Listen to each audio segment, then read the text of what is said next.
Thank you, Margaret. And it's great. It's great to be back as always, and to have a chance to sort of to address everyone, particularly as we talk about sort of International Women's Day and and what that means and more broadly. And obviously, we've had the horrendous news that we've seen around Sarah Everard, and I think that just goes to highlight, as people have said, the struggle, the fight is still not over, and we've got to keep going with that, and it's incumbent on all of us to keep that fight up and to keep going. But I want to talk a little bit as well around the strides that have been taken, and obviously I talk from my experience as an elected politician. And just to give some sort of rough sort of figures from my end, in 2019 at the last general election in the UK, we had 220 women elected to Parliament, which is the highest ever intake that we've seen of women coming into Parliament. Now, there is a really proactive campaign that some may have heard of called 50-50 Parliament, which is the idea that the Parliament should be 50% men, 50% women, and truly representative of our society. And that's a cross-party effort, across the chamber, and also in the different houses, members of the House of Lords and the House of Commons that are backing that.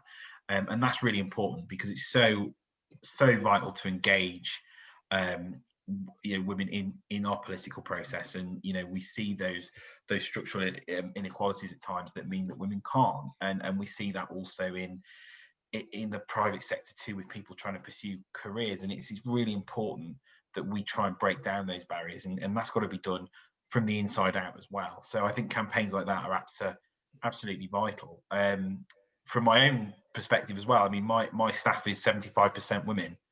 And my two most senior positions are both held by women.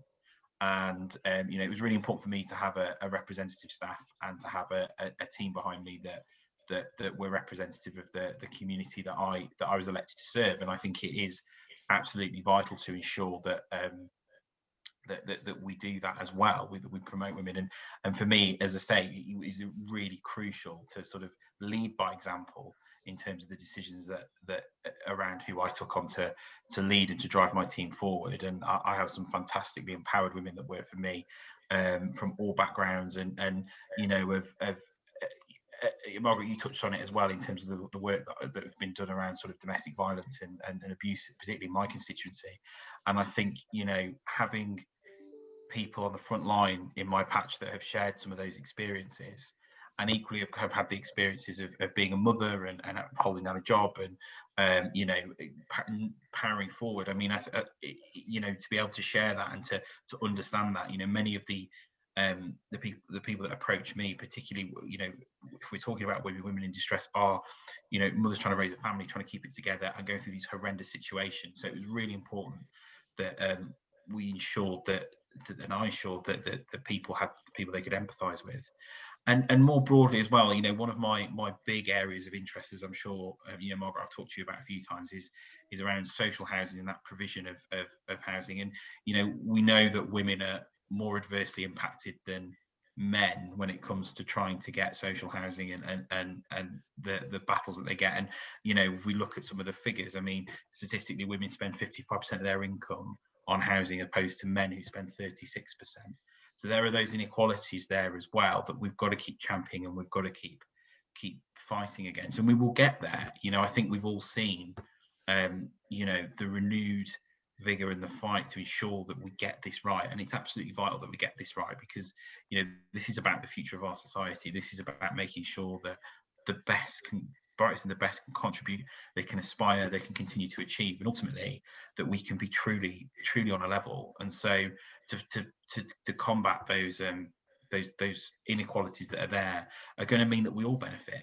And we've heard that, and I don't really want to replicate what other people have said this evening, but we see this, we know this, when we empower women, when we empower people to strive forward and to achieve, through ensuring that just that you've got the same opportunities and that you're on that same level.